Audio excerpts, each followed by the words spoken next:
কাল ১৪০ উপজেলায় ভোট, দুর্গম কেন্দ্রে গেল সরঞ্জাম। সিরাজগঞ্জে প্রার্থীর পক্ষে গোপন বৈঠক, ৫ প্রিসাইডিং অফিসার গ্রেফতার।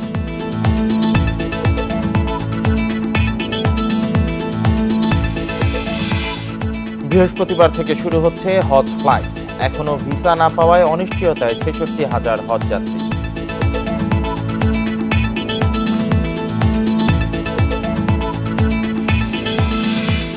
জাতীয় কিডনি ইনস্টিটিউটে নেওয়া হচ্ছে না নতুন সিরিয়াল, চরম বিপাকে নির্ময়ের কিডনি রোগী।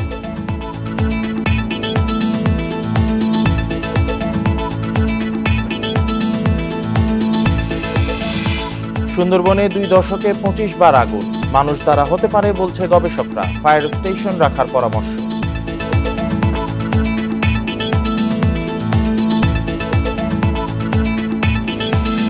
স্বাগত ইন্ডিপেন্ডেন্ট সংবাদে, আপনাদের সাথে আছি আমি জান্নাতুল ফেরদৌস সুবা এবং আমি রাকিব আহমেদ। এতক্ষণ শিরোনাম শুনছিলেন, এবার যাব পুরো খবর।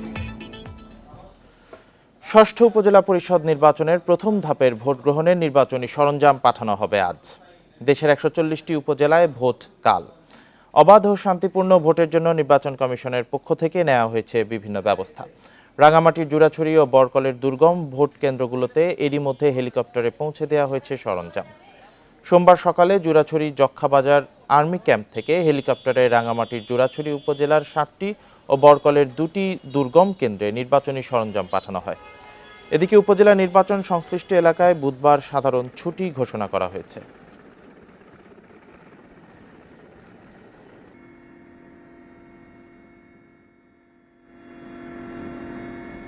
এদিকে সিরাজগঞ্জে উপজেলা নির্বাচনকে প্রভাবিত করতে এক প্রার্থীর পক্ষে গোপন বৈঠক করার অভিযোগে এক শিক্ষক ও ৫ প্রিসাইডিং অফিসারকে গ্রেফতার করেছে পুলিশ। সোমবার দিনভর জেলার বিভিন্ন স্থানে অভিযান চালিয়ে তাদের গ্রেফতার করা হয়। সোমবার রাতে জেলা প্রশাসকের সম্মেলন কক্ষে এক সংবাদ সম্মেলনে তথ্য জানান জেলা প্রশাসক মীর মোহাম্মদ মাহবুবুর রহমান। এ সময় তিনি বলেন, গোপন সংবাদের ভিত্তিতে সদর উপজেলার কাদাই এলাকার একটি রিসোর্টে অভিযান চালানো হয়। এ সময় ঘটনাস্থলে তাদের পাওয়া না গেলেও রিসোর্ট থেকে সিসিটিভির ফুটেজ ও ওই প্রতিষ্ঠানের কয়েকজনকে জিজ্ঞাসাবাদের জন্য থানায় নিয়ে আসা হয়। পরে তাদের জিজ্ঞাসাবাদ ও ফুটেজ পর্যবেক্ষণ করে আসামিদের গ্রেফতার করা হয়। এই ঘটনায় উপজেলা পরিষদ নির্বাচনের রিটার্নিং কর্মকর্তা জেলা নির্বাচন অফিসার মোহাম্মদ শহীদুল ইসলাম বাদী হয়ে ৮ জনের নাম উল্লেখ ও অজ্ঞাত ২০ জনের বিরুদ্ধে মামলা দায়ের করেন।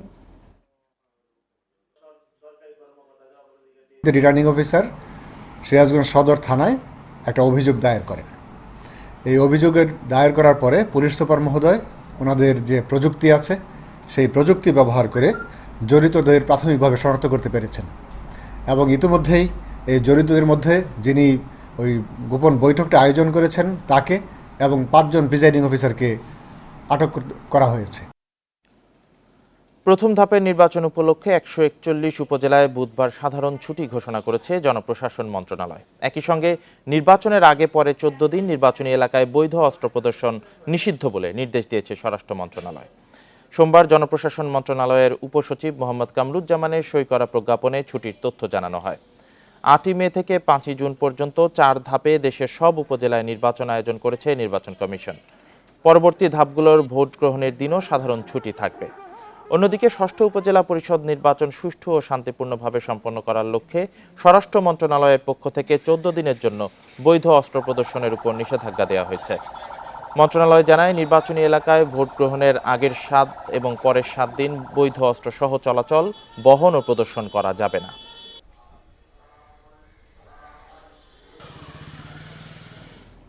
উপজেলা নির্বাচনে এমপির স্বজনদের প্রার্থিতা ঠেকাতে সাংগঠনিক সম্পাদকের আরও সক্রিয় হওয়ার নির্দেশনা দেওয়া হয়েছে বলে জানিয়েছেন আওয়ামী লীগের সাধারণ সম্পাদক ওবায়দুল কাদের। সোমবার বিকেলে ধানমন্ডিতে দলের সভাপতির রাজনৈতিক কার্যালয়ে সম্পাদক মণ্ডলীর বৈঠক শেষে একথা জানান কাদের। এ সময় তিনি বলেন, উপজেলা নির্বাচনে এমপির স্বজনদের নিবৃত্ত করতে সাংগঠনিক সম্পাদকেরা চেষ্টা চালাচ্ছেন, তারা আরও সক্রিয় হবেন। গত নির্বাচনে অনেককে মনোনয়ন না দিয়ে শাস্তি দেওয়া হয়েছে, এবারও যারা দলীয় শৃঙ্খলা ভঙ্গ করবে সময় মতো তাদের বিরুদ্ধে ব্যবস্থা নেওয়া হবে। ওবায়দুল কাদের আরও বলেন, গণতন্ত্রের প্রতি বিএনপির কোনোদিনই আগ্রহ ছিল না। শেখ হাসিনাই গণতন্ত্রকে শৃঙ্খল মুক্ত করেছেন। শতভাগ সুষ্ঠু নির্বাচন করতে সরকার চেষ্টা করছে বলেও জানান আওয়ামী লীগের সাধারণ সম্পাদক। বিভাগীয় দায়িত্বপ্রাপ্ত নেতারা তারা চেষ্টা চালিয়ে যাবেন তাদেরকে এ ব্যাপারে আরও সক্রিয় উদ্যোগ গ্রহণ করার জন্য বলা হয়েছে। যারাই পার্টির ডিসিপ্লিন ভঙ্গ করবে সময় মতো কোনো না কোনোভাবে শাস্তি তাদের পেতে হবে। বৃহস্পতিবার থেকে হজ ফ্লাইট শুরু হলেও ভিসা জটিলতায় প্রায় ৬৬,০০০ যাত্রীর হজ আদায় নিয়ে দেখা দিয়েছে অনিশ্চয়তা। আর আজই সৌদি দূতাবাসের ভিসা দেওয়ার শেষ দিন। এদিকে বিপুল সংখ্যক যাত্রী ভিসা না পাওয়ায় সৌদি আরবে অনেক এজেন্সি এখনও বাড়ি ভাড়াও করতে পারেনি। তবে ধর্ম মন্ত্রণালয় বলছে ভিসা দেওয়ার সময় বাড়ানোর জন্য সৌদি দূতাবাসের সঙ্গে আলাপ আলোচনা চলছে। চলতি বছর বাংলাদেশের জন্য ১,২৭,১৯৮ জনের হজ কোটা দেয়া হয়েছিল। অতিরিক্ত খরচের কারণে সে কোটা পূরণ হয়নি। শেষ পর্যন্ত গাইডসহ বেসরকারিভাবে ৮০,৬৮৮ জন আর সরকারিভাবে ৪,৪১৮ জন সৌদি আরবে যেতে পারবেন বলে নির্ধারিত হয়। কোটা পূরণ না হওয়া সহ জটিলতা কাটছে না এবারের হজ যাত্রায়। এর মধ্যেই শুরু হতে যাচ্ছে হজ ফ্লাইট। ভিসা না পাওয়ায় অনেক এজেন্সি এখনও সৌদি আরবে বাড়ি ভাড়াই করতে পারেনি। অন্যদিকে সব হজযাত্রীর ভিসা এখনও হয়নি। এসব নিয়ে দুশ্চিন্তায় হজ এজেন্সিদের সংগঠন হাব। হজ যাত্রীদের বাড়ি ভাড়ার ভিসা, এটাকে মোনাজ্জেম ভিসা বলে, এই ভিসা সময় মতো পাওয়া যায়নি। ঠিক সময় মতো বলবো না, এই ভিসা দেয়াই হয়নি এবছর। তো এই প্রতিবন্ধকতার বা প্রতিকূলতার মধ্যেও প্রাইভেট এজেন্সিগুলি তাদের কার্যক্রম পরিচালনা করছে। তবে এসব জটিলতা কাটিয়ে সুষ্ঠু হজ ব্যবস্থাপনার কথা বলছে ধর্ম মন্ত্রণালয়। তাদের আশা, নিবন্ধন করা সব হজযাত্রী সৌদি আরবে যেতে পারবেন। হজ ব্যবস্থাপনার কোনো ঘাটতির বিষয়ে কোনো কিছু আমাদের কাছে মেসেজ আসেনি এবং কোনো এজেন্সির পক্ষ থেকেও বলা হয়নি যে তারা এই বিষয়ে কোনো জটিলতা বা কোনো বড় সমস্যা আছে। যে বিষয়গুলো আছে সেগুলো সকলই প্রক্রিয়াধীন। এসব হজযাত্রীদের জন্য বাংলাদেশ বিমানসহ 3টি এয়ারলাইন্স ৯ মে থেকে ফ্লাইট পরিচালনা করবে। হজযাত্রীদের নিয়ে শেষ ফ্লাইট যাবে ১২ June. Adilur Rahman, independent news, Dhaka. সরকারি চাকুরিতে প্রবেশের বয়সসীমা ৩৫ বছর করার বিষয়ে আলোচনা করে সিদ্ধান্ত নেওয়া হবে বলে জানিয়েছেন জনপ্রশাসন প্রতিমন্ত্রী ফরহাদ হোসেন। সোমবার সংসদে প্রশ্নোত্তর পর্বে একথা জানান তিনি। এদিকে সংসদে তোলা হয়েছে পরিশোধ ও নিষ্পত্তি ব্যবস্থা বিল ২০২৪। আইনটি পাশ হলে অর্থ লেনদেনে ঝুঁকি ও অনিয়ম কমবে। সরকারি চাকরিতে প্রবেশের বয়সসীমা ৩৫ বছর করা নিয়ে দীর্ঘদিন ধরেই আন্দোলন চলছে। সম্প্রতি শিক্ষামন্ত্রীও এর পক্ষে কথা বলেন। এবার জাতীয় সংসদে উঠল এই আলোচনা। আওয়ামী লীগের সংসদ সদস্য রফিকুল ইসলামের প্রশ্নের জবাবে জনপ্রশাসন প্রতিমন্ত্রী জানান, সরকারি চাকরিতে প্রবেশের বয়সসীমা বাড়ানোর বিষয়টি নীতিগত সিদ্ধান্তের বিষয়। আমরা চাকরির বয়স আগামীতে বাড়াবো কি বাড়াবো না, বা কি বাড়ালে ভালো হবে কিনা, এটি আমার মনে হয় যে আমাদের নীতিগত সিদ্ধান্তের বিষয়। এটা নিয়ে অবশ্যই আমরা ভবিষ্যতে আরও আলাপ আলোচনা করার মধ্য দিয়ে আমরা চূড়ান্ত সিদ্ধান্ত নিতে পারবো। এরপর পরিশোধ ও নিষ্পত্তি ব্যবস্থা আইন ২০২৪ উত্থাপন করেন অর্থ প্রতিমন্ত্রী ওয়াসিকা আয়েশা খান। তিনি বলেন, আইনটি পাশ হলে মানুষ নিরাপদে আর্থিক খাতে সম্পৃক্ত হতে পারবে। লেনদেনের তৃতীয় পক্ষ হিসেবে অব্যাংক পরিশোধ সেবাদানকারী প্রতিষ্ঠানের অনুমোদন, দায় দায়িত্ব নির্দিষ্টকরণ, তদারকি ও জবাবদিহি নিশ্চিত করার মাধ্যমে এ ধরনের লেনদেনে গ্রাহকদের প্রতারিত হওয়ার ঝুঁকি কমবে। তবে পাশ করার আগে আইনটি নিয়ে বিস্তারিত আলোচনার পরামর্শ দেন বিরোধী দলীয় চিফ হুইপ মুজিবুল হক চুন্নু। এটা আরো এলাবোরেট, যাতে পাবলিক আলোচনা হয় বিভিন্ন মাধ্যমে, বিভিন্ন ফোরামে, যাতে মানুষের জানতে পারে এবং আমরাও এই বিষয়ে যাতে স্টাডি করতে পারি। এই বিলটা আমাদের কাছে যেহেতু আছে, স্টাডি করতে পারি। এইটাই সময়টা দেওয়ার জন্য আপনি বিলটা প্রত্যাহার করে একটা সময় দিয়ে প্রয়োজনে বাজেট সেশনে আপনি এই আইনটা আবার আনতে পারেন।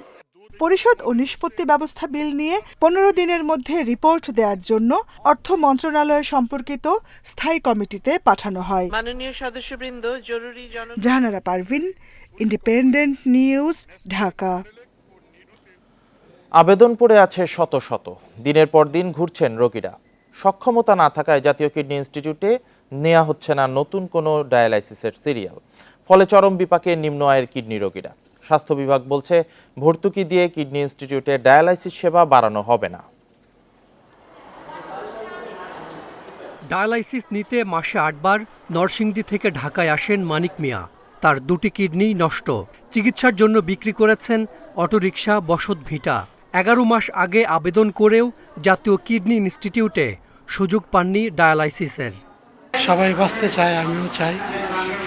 সেন্টার কোম্পানির কাছে আবেদন করতেছি যাতে আমার শিডিউলটা দয়া করে দেয়, আল্লাহর রাস্তায় আমার সুযোগটা দেয়। মানিকের মতো অভিজ্ঞতা অনেক রোগীর। সিরিয়ালের জন্য মাসের পর মাস ঘুরে মারাও গেছেন অনেকে।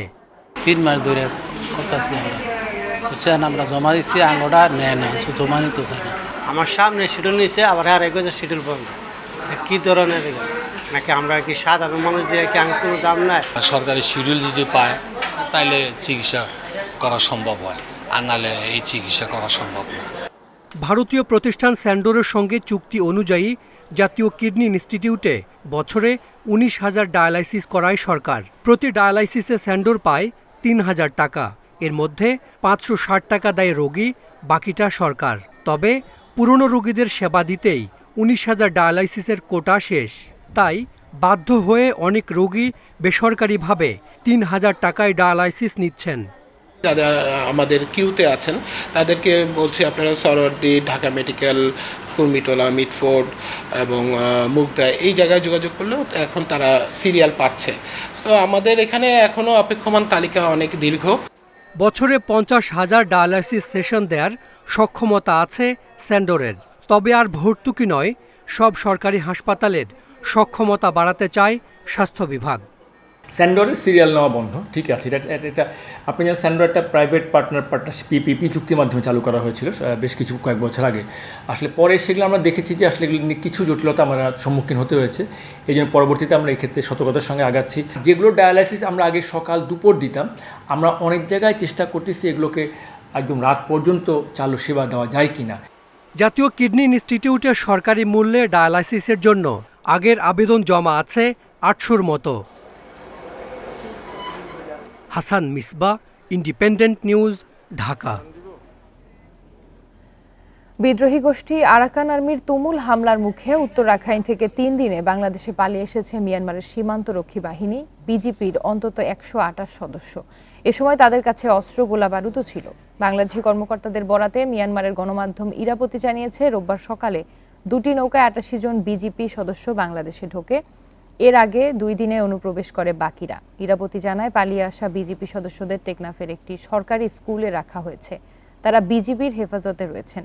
বিজিবি কর্মকর্তারা জানান, বিজিপির 128 সদস্যের কেউই আহত নন বা তাদের কারো চিকিৎসার প্রয়োজন নেই।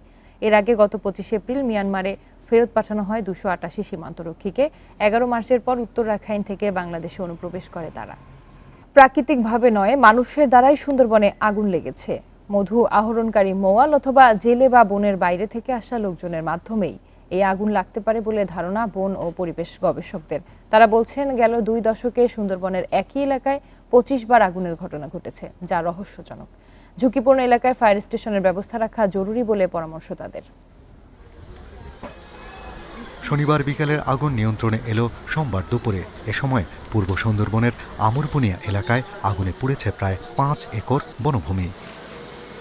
সুন্দরবনের 4টি রেঞ্জের মধ্যে কেবল শরণখোলা ও চাঁদপাই রেঞ্জে প্রতি বছর শুষ্ক মৌসুমে আগুন লাগে।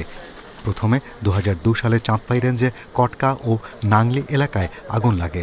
এরপর 2006 সালে আমরবুনিয়া, তারাবেকা, ঘুরিয়াখালী, পচাকুড়ালিয়া ও ধানসাগর এলাকায় 5 বার আগুনের ঘটনা ঘটেছে। 2002 থেকে 2021 সাল পর্যন্ত দফায় দফায় আগুন লাগে চাঁদপাই ও শরণখোলায়। গেল 2 দশকে 24টি অগ্নিকাণ্ড হয়েছে এখানে, যা মধু আহরণের সময় ও বর্ষার আগে বেশি ঘটছে। সুন্দরবন আগের চেয়ে আরো বেশি শুষ্ক। ওখানে যে আগুন ধরার জন্য যে পরিবেশ দরকার, সেই পরিবেশটা কিন্তু ওখানে আছে। এছাড়াও হচ্ছে যে যারা জেলে এবং এই বাওয়ালি যাদের কথা বলছি আর কি, বা মাওয়ালি যাদের কথা বলছি, তাদের ধূমপানের কারণে অসাবধানতা বশতেও আগুন লাগতে পারে। পূর্ব সুন্দরবনের এই এলাকা কিছুটা উঁচু, তাই জোয়ার ভাটার পানি বনের ভেতরে প্রবেশ করে না। ফাল্গুন, চৈত্র, বৈশাখে শুকিয়ে যায় বনের গুল্মলতা, খালে থাকে না পানি। তাই শুকনা মৌসুমে আমরবুনিয়া সহ বনের ঝুঁকিপূর্ণ এলাকায় পানি প্রবাহের ব্যবস্থা করা জরুরি। পানির সোর্সটা অনেক দূরে, সেই জায়গাগুলোতে বেশ কিছু সংখ্যক যদি আমরা সাবমার্চ করে থাকি তাহলে হবে কি ফায়ার সার্ভিসের যে লোকজন এরা মেশিনটা নিয়ে জাস্ট ওখানে সেট করে দিয়েই কিন্তু পানি স্টার্ট করে দিতে পারে। সুন্দরবনে বারবার আগুন লাগার ঘটনায় জীববৈচিত্র্যের জন্য যথেষ্ট হুমকির, তাই একাধিক তদন্ত কমিটি গঠন করে আগুন লাগার প্রকৃত কারণ উদ্ঘাটনের দাবি বন ও প্রাণী গবেষকদের।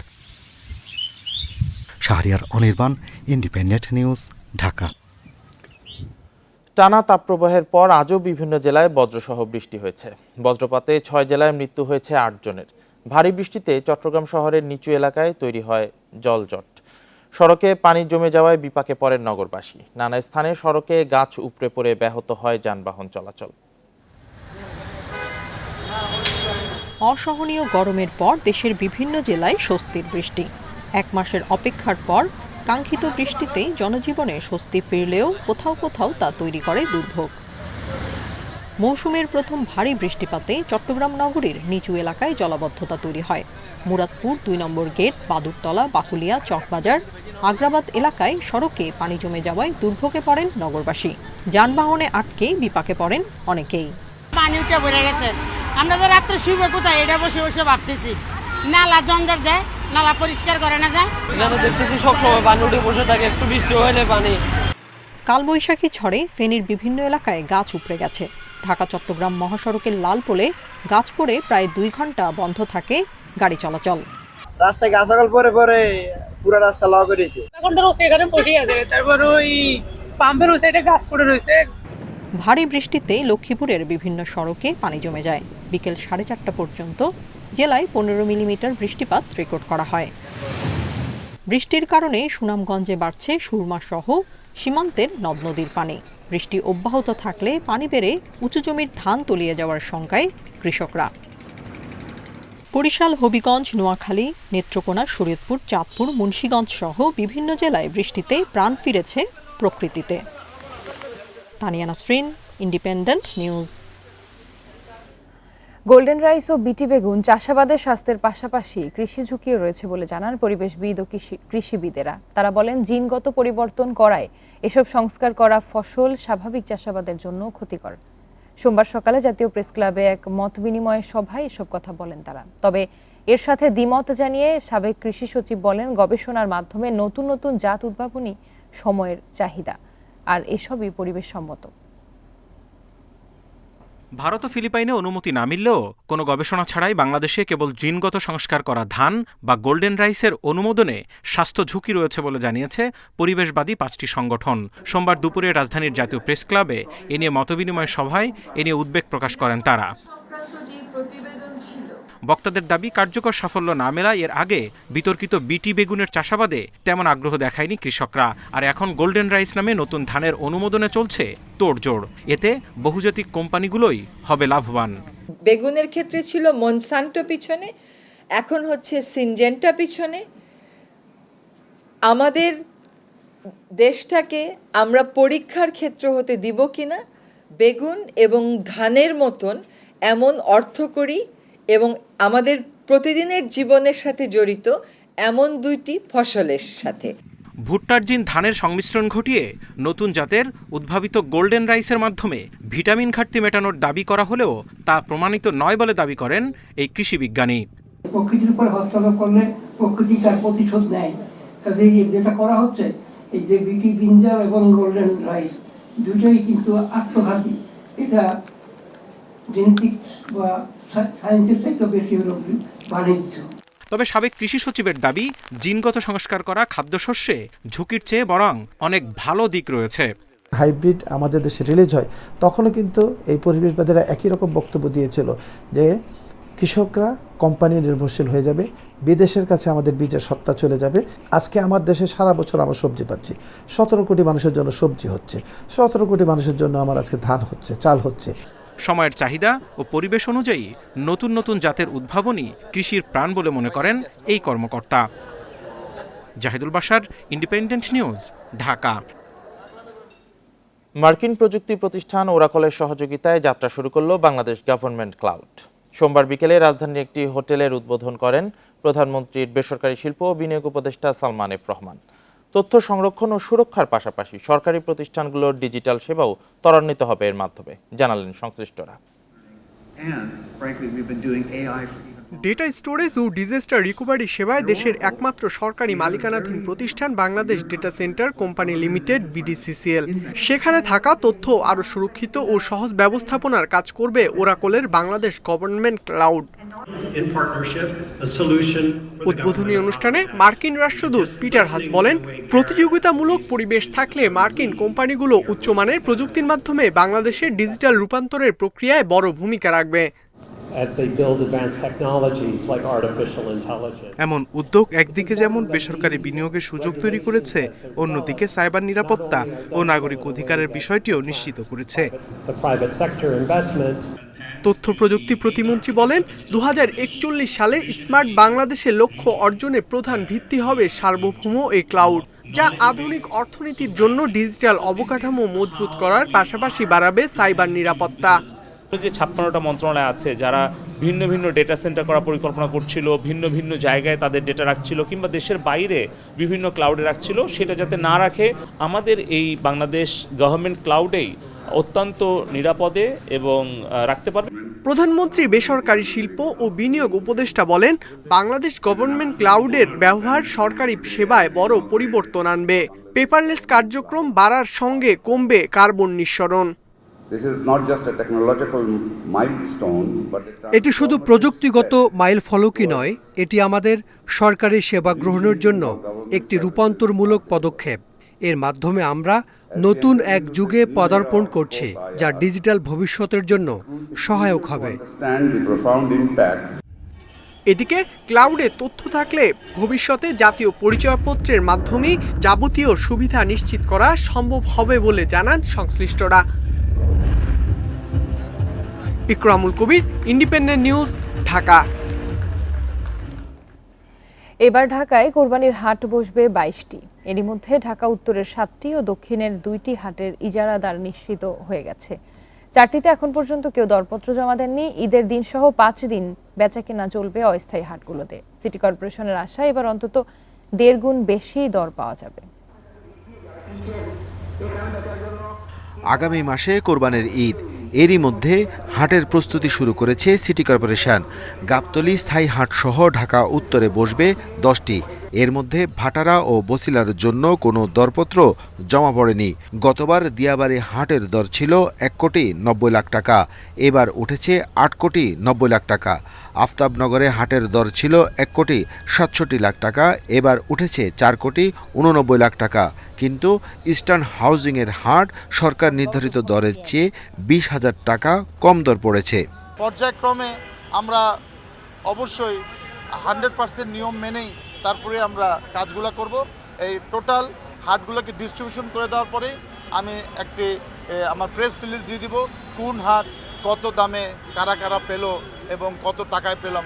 গত বছর ঢাকা দক্ষিণে হাজারীবাগ হাটের দর ছিল 3,32,00,000 টাকা, এবার উঠেছে 6,06,00,000 টাকা। আর মেরাদিয়া হাটের দর 1 কোটি টাকা বেড়ে 3,72,00,000 টাকা। কমলাপুরের হাটের জন্য আগ্রহ দেখায়নি কেউ। আর যারা ইজারা দেয় নিশ্চয় তারা হিসাবপাতি করেই দিয়েছে, তারা তাদের নিজস্ব লাভ লোকসান ইত্যাদি বিষয়গুলো, কিন্তু আমাদের রেট কিংবা আমাদের ইয়েগুলো কিন্তু পূর্বের মতোই আছে। রেভিনিউ আয়টাকে বিশেষভাবে রাজস্বটাকে সর্বোচ্চ আমরা করতে পারি, সর্বোচ্চ করে সেটি আমাদের ইয়ে থাকে আর কি। সিটি কর্পোরেশন বলছে হাটের ইজারার সাথে ভ্যাট, আয়কর ও পরিষ্কার বাবদ টাকা দিতে হবে। Arafatur Rahman, independent news, Dhaka. কক্সবাজারের টেকনাফে ইউনিয়ন ছাত্রলীগ নেতা রাকিব শাহরিয়ার মুরাদকে ছুরিকাঘাতে হত্যা করা হয়েছে। এ সময় আহত হয়েছেন তার ভাই। সোমবার সন্ধ্যায় শামলাপুর বাজারে এই ঘটনা ঘটে। নিহত রাকিব শাহরিয়ার মুরাদ টেকনাফের বাহারছড়া ইউনিয়ন ছাত্রলীগের সাংগঠনিক সম্পাদক ছিলেন। নিহতের স্বজনরা জানান, কিছুদিন আগে স্থানীয় যুবক আদিল ও রফিকের সঙ্গে তার কথা কাটাকাটি হয়। এর জের ধরে সোমবার সন্ধ্যায় শামলাপুর বাজারে মুরাদ ও তার ভাই মামুনকে কুপিয়ে আহত করে আদিল ও রফিক। পরে গুরুতর আহত অবস্থায় তাদের উদ্ধার করে কক্সবাজার সদর হাসপাতালে নিয়ে গেলে মুরাদকে মৃত ঘোষণা করেন চিকিৎসক। আহত মামুনকে হাসপাতালে ভর্তি করা হয়েছে।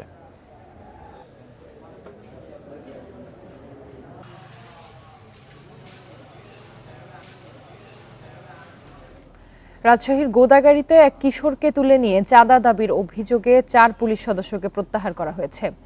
তাদের গোদাগাড়ির প্রেমতলী তদন্ত কেন্দ্র থেকে রাজশাহীর পুলিশ লাইন্সে ফিরিয়ে নেওয়া হয়েছে বলে জানান অতিরিক্ত পুলিশ সুপার রফিকুল আলম। ভুক্তভোগী কিশোর সোহানুর রহমান জানায়, শনিবার রাতে দোকান বন্ধ করে কয়েকজন বন্ধুদের সাথে আড্ডা দিচ্ছিল সে। এ সময় 2টি মোটরসাইকেলে করে 4 জন পুলিশ সেখানে গিয়ে তাদের ফোন কেড়ে নেন। পরে তারা সোহানকে মোটরসাইকেলে তুলে নিয়ে প্রেমতলী পুলিশ তদন্ত কেন্দ্রের পাশে থাকা পদ্মা নদীর পাড়ে নিয়ে 2 লাখ টাকা চাঁদা দাবি করেন এবং না দিলে মাদক মামলার হুমকি দেন। বিষয়টি এলাকায় ছড়িয়ে পড়লে স্থানীয়রা পুলিশের গাড়ি লক্ষ্য করে ইট পাটকেল নিক্ষেপ করে। এক পর্যায়ে পুলিশ কিশোরকে ছেড়ে দেয়। পরে গোদাগাড়ি থানা পুলিশ গিয়ে পরিস্থিতি শান্ত করে। ভয়ঙ্কর মাদক ইয়াবার বিকল্প হিসেবে ছড়িয়ে পড়ছে ব্যথানাশক ট্যাবলেট ট্যাপেন্টাডল। পঞ্চগড়ের বোদার বড়শশী সীমান্ত এখন এই ট্যাবলেট পাচারের নিরাপদ রুট। পুলিশের অভিযান ও মামলা দিয়েও নিয়ন্ত্রণ হচ্ছে না এই মাদক। গত 3 মাসে বিভিন্ন এলাকায় অভিযানে উদ্ধার করা হয়েছে ৭,২০০ ট্যাবলেট। পঞ্চগড়ের বোদা উপজেলার মারিয়া বাজার। সম্প্রতি এই বাজার থেকে ২,৪০০ ট্যাপেন্টাডল ট্যাবলেট সহ 2 জনকে গ্রেপ্তার করেছে পুলিশ। মারিয়া বাজারের 2 কিলোমিটার উত্তরের বড়শশী সীমান্ত দিয়ে ভারত থেকে আসে এই ট্যাবলেট। মাদকাসক্তরা ব্যথানাশক এই ট্যাবলেট ইয়াবার বিকল্প হিসেবে ব্যবহার শুরু করায় দেশে উৎপাদন নিষিদ্ধ করা হয়। ভারতে 14-15 টাকায় বিক্রি হলেও দেশে প্রতি পিস বিক্রি হয় 200 টাকায়। 14-15 বছর বয়সে বাচ্চাগুলা নেশা পান করে। আমরা আপ্রান্ত চেষ্টা নিচ্ছি যে এই নেশাটাকে যে কিভাবে আমাদের ইউনিয়নে যেন বন্ধ হয়। একটি ছেলে তাকে 2 জন লোকে ধাওয়া করলো। ধাওয়া করে আমার দোকানের সামনে তাদেরকে ব্রেক করা হলো। ব্রেক করে তাদের ব্যাগগুলো সার্চ করা হলো। সার্চ করে দেখা যাচ্ছে যে অসংখ্য ট্যাবলেট। চিকিৎসকরা জানান, ট্যাপেন্টাডল সেবনে মানুষ বিষণ্ণ হয়ে পড়ে। এক পর্যায়ে দেখা দেয় আত্মহত্যা প্রবণতা। এটা শ্বাসকষ্টের জটিলতা, দীর্ঘস্থায়ী কিডনি এবং লিভারের ফেলিওর হতে পারে। এছাড়া যারা ট্যাপেন্টাডল দীর্ঘদিন ধরে খাচ্ছে তারা হঠাৎ করে বন্ধ করলে তাদের মধ্যে আত্মহত্যার প্রবণতা সহ বিষণ্ণতা এবং বিভিন্ন কাজে অনীহা সৃষ্টি হবে। ভয়ঙ্কর এই মাদক নির্মূলে নিয়মিত অভিযান পরিচালনা করছে পুলিশ। গত 3 মাসে ট্যাপেন্টাডল সহ 54 জনকে গ্রেপ্তার করা হয়েছে। ট্যাপেন্টাডল ট্যাবলেট সহ সমস্ত ধরনের মাদকের বিরুদ্ধে আমরা অভিযান পরিচালনা করছি। আমরা ইতোমধ্যে আমাদের সব থানা এলাকায় যারা মাদকের ব্যবসা করে তাদেরকে আমরা আইডেন্টিফাই করেছি, আমরা তালিকা করেছি। দ্রুত এই মাদক নিয়ন্ত্রণ করতে না পারলে পঞ্চগড় হয়ে অন্যান্য জেলায়ও ছড়িয়ে পড়ার আশঙ্কা স্থানীয়দের। Independent news. এ বিষয়ে আরো জানাতে পঞ্চগড় থেকে যুক্ত হয়েছেন সহকর্মী শফিকুল আলম। শফিকুল, অভিযান মামলা দিয়েও এই নিয়ন্ত্রণ করা যাচ্ছে না এই মাদক, তো আসলে আর কি পদক্ষেপ নিতে যাচ্ছে স্থানীয় প্রশাসন বা আইন শৃঙ্খলা বাহিনী? কি পদক্ষেপ তারা নিতে যাচ্ছে?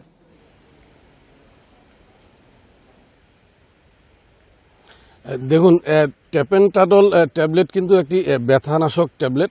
দেশেই 8টি কোম্পানি কিন্তু এই ট্যাবলেট উৎপাদন করত। তো মাদকদ্রব্য নিয়ন্ত্রণ অধিদপ্তরের পক্ষ থেকে যখন এই ট্যাবলেট নিষিদ্ধ করা হলো, অর্থাৎ দেশে এটি ইয়াবার বিকল্প হিসেবে ব্যবহার করা হচ্ছিল, সে কারণেই মাদকদ্রব্য নিয়ন্ত্রণ অধিদপ্তরের পক্ষ থেকে ট্যাপেন্টাডল ট্যাবলেট খ শ্রেণীর মাদক উল্লেখ করে সেটি কিন্তু নিষিদ্ধ। 2020 সাল থেকে বাংলাদেশে এটি আসলে উৎপাদন হচ্ছে না। তো আমরা দেখছি যে পঞ্চগড়ে কিন্তু একের পর এক ট্যাপেন্টাডল ট্যাবলেট সহ অন্যান্য মাদক ধরা পড়ছে। তো পুলিশের পক্ষ থেকে বলা হচ্ছে যে পঞ্চগড়ের 3 দিকেই সীমান্ত এবং 288 কিলোমিটার সীমান্ত, কোনো না কোনোভাবে এই সীমান্ত দিয়েই কিন্তু সেই ট্যাপেন্টাডল ট্যাবলেট পার হয়ে আসছে দেশে।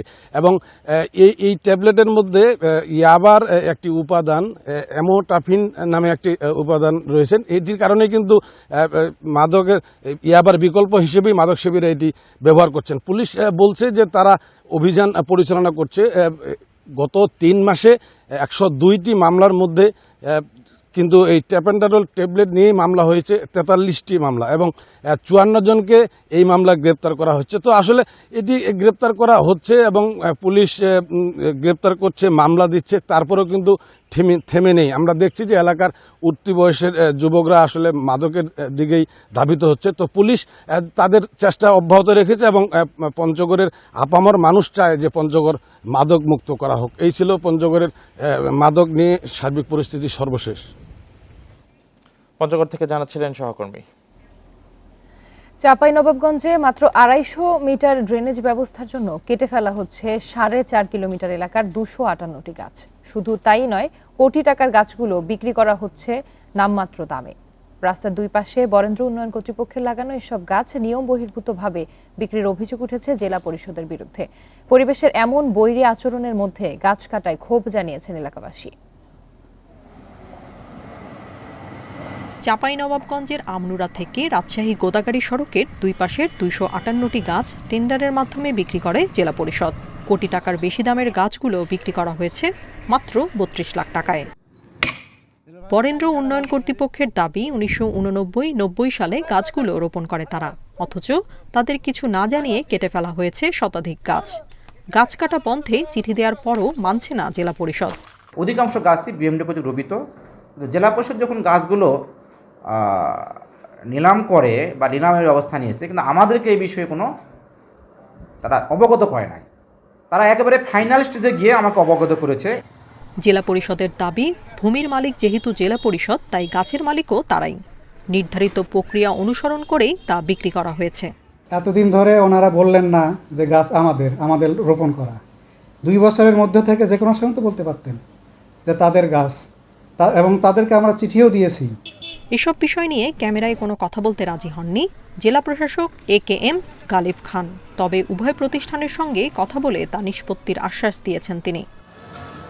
এলাকাবাসী জানায়, 40-50 বছরের এসব গাছ কাটায় জড়িতরা প্রভাবশালী হওয়ায় কোনো প্রতিবাদও করতে পারছেন না তারা। এই অঞ্চলের জীববৈচিত্র্যের কথা বিবেচনায় নিয়ে এখনই তা বন্ধের দাবি তাদের। এই যে তাপমাত্রা বেশি লাগছে, আর গাছ থাকলে তো ওই তাপমাত্রাটা কম লাগতো। এই গাছটা না কাটাটাই ভালো, যেটা কেটেছে সেটা কেটে লেছে, যেটা না কেটেছে সেটা যেন না কাটে। বিশেষ করে যেগুলো আপনার প্রাকৃতিক কারণে নষ্ট হয়েছে গাছ, সেটা কাটছে, মারা গেছে, ঠিক আছে। যেগুলো গাছ ভালো আছে সেগুলো গাছ কাটা তো এটা কোনো মানে হয় না।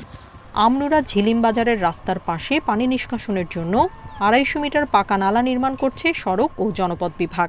এজন্য কয়েকটি গাছ কাটার প্রয়োজন হলেও 4.5 কিলোমিটার জুড়ে গাছ কাটার প্রয়োজন নিয়ে উঠেছে নানা প্রশ্ন।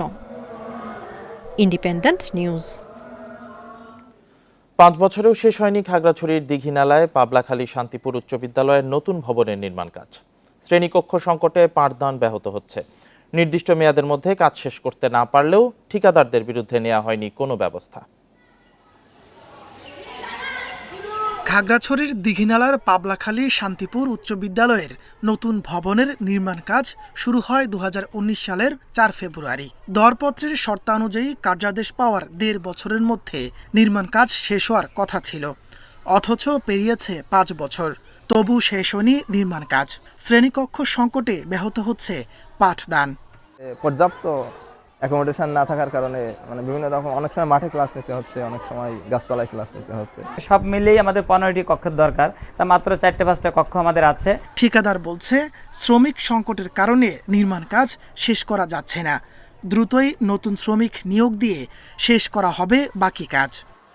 আমাদের যে মিস্ত্রি, উনি তো চলে গেছে অনেকদিন, কাজটা এখন কাউকে হ্যান্ড ওভার করতে পারতেছে না, তো এখন একজনকে দিয়ে দিয়েছে, কাজটা করবে। আমরা মালটা ঢুকাইছি। তো নির্দিষ্ট সময়ের মধ্যে কাজ শেষ করতে না পারলেও ঠিকাদারের বিরুদ্ধে কোনো ব্যবস্থা নেয়নি শিক্ষা প্রকৌশল অধিদপ্তর। তবে আগামীতে কঠোর হওয়ার কথা জানিয়েছে। ওনার বিরুদ্ধে আমরা ঊর্ধ্বতন কর্তৃপক্ষকেও জানিয়েছি, এবং ঊর্ধ্বতন কর্তৃপক্ষ আমাদের পিডি মহোদয়কে পাঠানোর কারণে উনিও দেখছেন বিষয়টা, ঊর্ধ্বতন কর্তৃপক্ষের নজরে আছে এবং ওনারা কাজ দ্রুত শেষ করবেন বলেও কথা দিয়েছেন। ভবন নির্মাণে ব্যয় ধরা হয়েছে 2,76 লাখ টাকা। এর মধ্যে 2 কোটি টাকা উত্তোলন করেছেন ঠিকাদার। Independent news.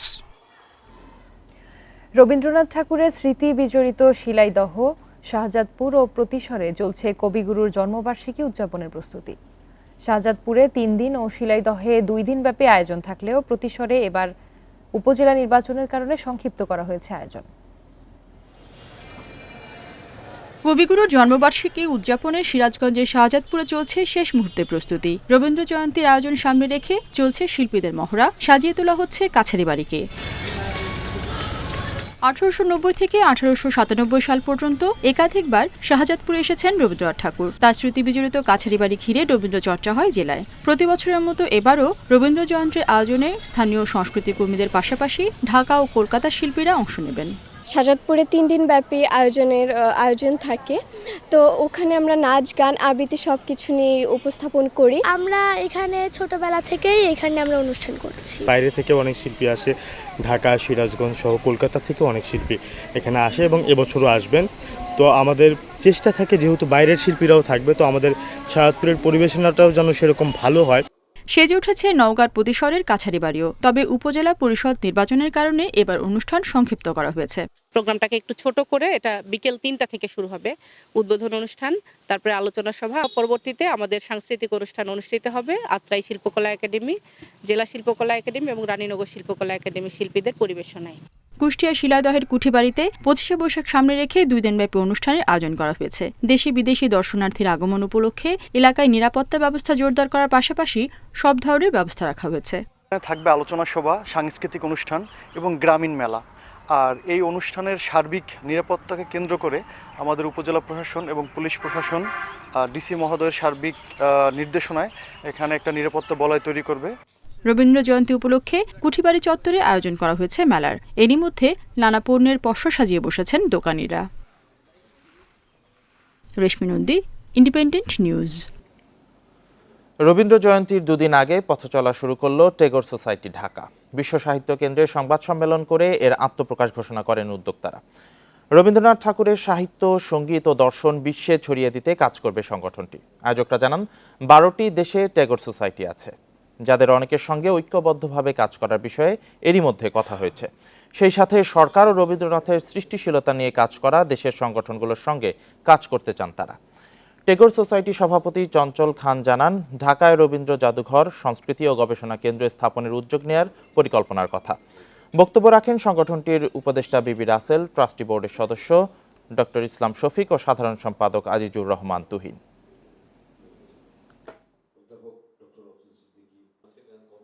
রবীন্দ্রনাথের একটা মিউজিয়াম করার আমাদের একটি ইচ্ছা আছে ঢাকায়।